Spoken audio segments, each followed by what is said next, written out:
warahmatullaahi wabarakaatu kusoo dhawow baro technology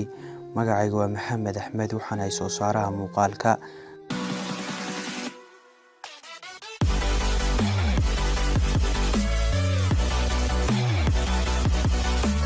cashirkeenu maanta wuxuu ku saabsan yahay qaabkaad u samayn lahayd ama gmail-kaaga aad uga saari lahayd mobilkaaga marka rabtid inaad email-kaaga ka saartid gmail-ka hadaynu soo furno waa kan adeerto kale inaynu ka saarno kan ayaynu u baahannahay hadaynu markaynu doono marka hore wax ka samaysa kale kugu jiray soo furnaysa hadaan kugu jirina sideeda ayaa uga noqonaysaa waxaad tagaysaa qaybta la yiraahdo sitika ayaa tagaysaa sitika markaad tagtid waxaad ka dooranaysaa qaybtan ay ku qoran tahay cloud and accounts ayaad dooranaysaa dabeeto waxaad kasii dooranaysaa qaybtan ay ku qoran tahay accounts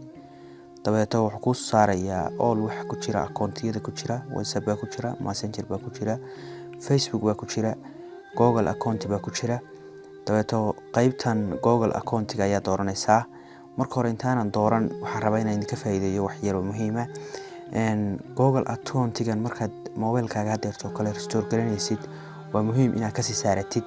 ama haddii aad garanaysid si aan hadhowto isaga ka xidhin haddii aad garanaysid waa caadi laakiin haddii aan garanayn email ku jiro mobilka aad restore garaysid waxay noqonaysaa inuu emailka hadhowto isku xidho oo runtii ay halkaasna mushkilad kaaga timaado mushkiladaha ka imanaya waxaa ka mid ah inaan emailka hadhowto aadan ka saari karayn ama ay adkaanayso in laga saaro runtii casharo fara badan baan kasoo diyaariyay qaabka emailka looga jebiyo mobilka kuwaas daawanaysaa laakiin si aan hawlba kuugu noqon waxa fiican inaad marka hore aad ka sii taxadirto oo aad halkan ka saarto emailkaaga ama mobilkaaga haddii aadan email aad leeyahay oo ahayn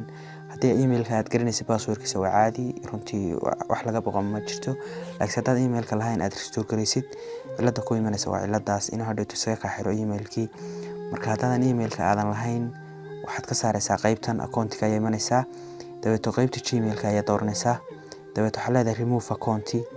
dabeeto remove account ayaa sii leedahay device protection features will no longer work okay ayaa leedahay dabeeto passwordka ayuu ku weydiinayaa okay ayaa leedahay saasuu kaaga baxay dabeeto messages ayuu ku soo dirayaa your data is not backed up wuxuu ku leeyahay add backup account now يعني data ma soo ceshan kartid iminka si aad haddaad doonaysid inaad soo ceshatid dib soo ceshatid geli account ama gmail account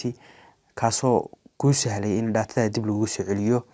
marka waxyaabo fara badan ayuu muhiim u yahay in gmail ku jiro mobilkaaga sida in backup lagu sameyn karo kale marka waxaan rajaynayaa inaad ka faa'iiday casharkeenu wuxuu ku saabsan yahay maanta qaabka aad mobilkaaga gmail-kaaga ugu soo darsan lahayd ama aad u soo gelin lahayd gmail kii hore ee casharkankii ka sii horeeyay wuxuu ahaa qaabka looga saaro kana wuxuu noqonayaa qaabka gmail u soo gelin lahayd isagoo gmail kale kugu jiro mobilkaaga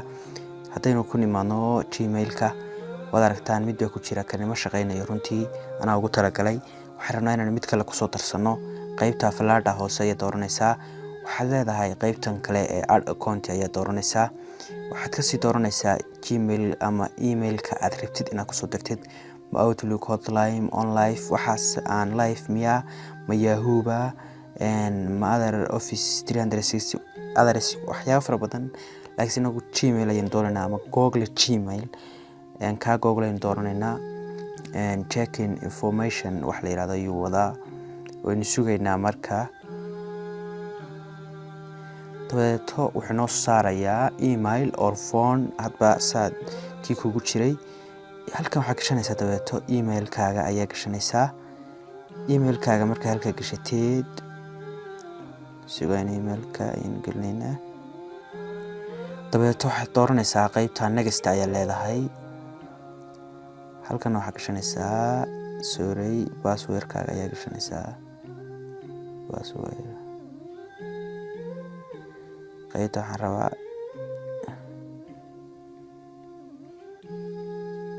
password-ka markaa gelisid I agree ayaad leedahay waan waafaqay shuruucdaas uu leeyahay ma ogoshahay checking information wuxuu ku leeyahay Google services waxyaabaha kan Google Drive waxyaaba backup-ka ama laga soo celin karaa hada ogashahay digta ayaa saaraysaa hadaadan ogolayna ma ogolid baad ka qaadaysaa inagoo rabnaa in lagu soo celiyo waxyaaba backup-ka markaynu u baahano xogta inaga si aan xog u waayin dabeeto waxa leedahay ugu dambeyn accept ayaa leedahay dabeeto hore si aynu uga baxno aynu kan cusub aynu ku soo darnay u galno waxaynu ku dhufanaynaa akoonkeenan cusub aynu soo gashanay already saas ayuu noogu soo darayaa waa kan saas noogu soo darayaa science now ayaa leedahay u baahan tahay ma qaybta setting-ka ayaa waxa ku sameynaysaa hadaynu soo furno waxaad ku sameynaysaa wax loo yaqaano science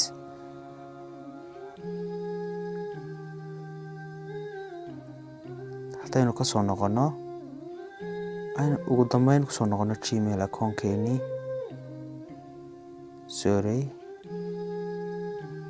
aynu ugu dambeyn ku soo noqono keeni hore saas inoogu soo saaraya waxaan rajaynayaa inaad ka faa'iiday casharkan intaynu isugu soo noqon doono casharkan iyo cashar kale oo xiiso leh fadlan haddaad ka heshay muuqaalka ha ka ilaawin inaad like saartid sidoo kale inaad sii share garaysid asxaabtaada wixii fariina aad noo haysidna aad commentiga noogu reebtid sidoo kale ha ilaawin inaad channelka subscribe saartid waad mahadsan tahay mar labaad iyo mar saddexaadba intaan isugu soo noqon doono casharkan iyo cashar kale oo xiiso leh assalaamu calaykum waraxmatullaahi wabarakaatuh